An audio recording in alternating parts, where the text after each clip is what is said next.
Why should I get my basic or advanced drone pilot certificate? It's a question as old as, well, drones, I guess.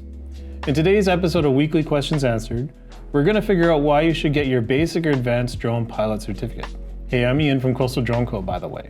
So, rules, and the chaos resulting from their absence, are not the reasons that you should go out and get your certification. It's more about making sure that things progress in a safe way, since drones are set to be such a disruptive technology in a lot of industries. The consumer drone market has been on an uptrend for years, but the commercial use of drones is beginning to set the stage for some really interesting times ahead. The industrial use of drones has set us up on a path for drones to become much more ubiquitous, and that means that there will probably be a lot more potential for problems as this technology matures. Quite wisely, aviation authorities around the world are preparing their skies for the implementation of a more broad use of drone technology. Canada is no exception, and in 2019 released an initial set of regulations that have allowed drones to become more widely used. As this trend continues, people that want permission to use drones will need to become certified to ensure that the drone industry progresses in a safe and sustainable manner. So basically, this is a long-winded way of saying that the drone certification will help to increase the knowledge base of drone pilots, and it'll help improve safety as this technology becomes more widely used across Canada. So what about registering my drone?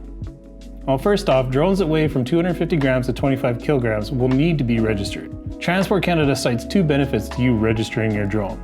First, if you lose your drone, registration may help it get returned to you. And second, if there's a recall from the manufacturer, Transport Canada may be able to notify you of it. Another very compelling reason to register your drone is the potential penalties of not having it registered, which range from $1,000 for an individual person up to $5,000 for a registered corporation. So register your drones, folks.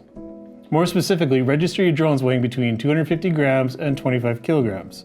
So do I need a basic or an advanced certificate? To answer this question, let's take an internet field trip to a little goldmine I like to call the Drone Site Selection Tool. This website will help you answer the questions of what type of certification is right for you.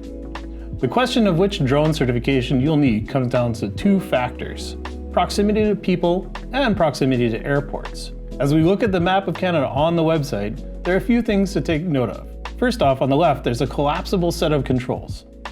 Clicking on the one that looks like a game controller will reveal a menu that allows you to select what type of certificate you have.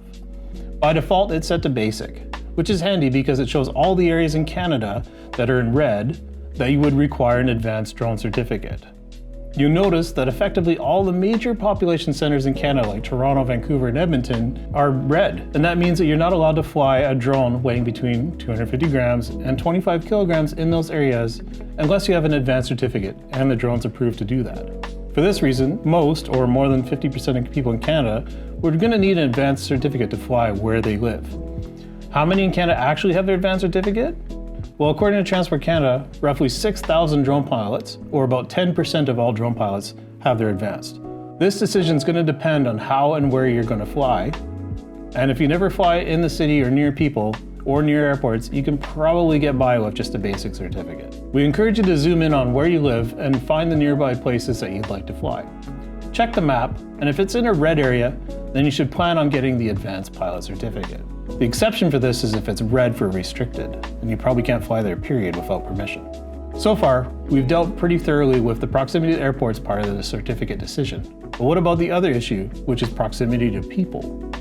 If you want to fly your drone closer than 30 meters or 100 feet to bystanders horizontally, then you also need to have an advanced certificate for drones in that target weight range of 250 grams to 25 kilograms. Something to be aware of is that in order to fly those drones so close to people, you're also going to need to have a drone that is certified to fly close to people or near people. The Safety Assurance Declaration of your drone is designed to let the user know what the safety limits are. You can check this list published on Transport Canada's website, and it shows you the limitations of either over people, near people, or in controlled airspace. Those drones, if they have the certification, will show a checkbox on the registration. For simplicity, let's just say that controlled airspace, for the most part, can be thought of as an airspace close to airports. It's more complicated than this, but it's just beyond the scope of this video. Moving on to the second category, near people means within 30 meters up to 5 meters horizontally of bystanders. And finally, the last category would allow flight directly over people. If you plan to fly near or over people, as per the previous definitions, then you'll need to get an advanced drone pilot certificate, and the drone needs to be certified for those operations, as we mentioned. As we've discussed, there are two main factors that will dictate what type of drone certificate you're going to need, and those are your proximity to people and proximity to airports. There's one other factor it's worth mentioning, and that is employment. If you're using your drone for work, then there's a pretty good argument to be made for having your advanced certificate, even if it's not strictly required for your location. If your company depends on your drone for revenue, then limiting yourself to not flying near airports and people might spell disaster for your company, and at the very least, it doesn't look very professional. Further, we have seen a push from employers to get their employees trained for advanced operations because they're typically flying drones worth tens of thousands of dollars over other equipment that may be worth millions of dollars. It seems as though the conventional business wisdom is that investing in education up front will help protect against potential future losses. I hope this video has helped to clarify how to make the decision on what type of drone certification is right for you in Canada. At the very least, we've left you with a method of determining which drone certification is right for you. I'd encourage you to swing by our site and check out our courses. Once you're a certified drone pilot, we've got another set of courses that help you develop commercial skills in photography, inspections, and mapping. Don't forget to like, subscribe, and click the bell for notifications about our upcoming videos.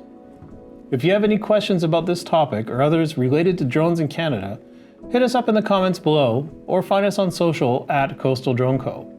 Thanks for tuning in, and I'll see you next time. Take care.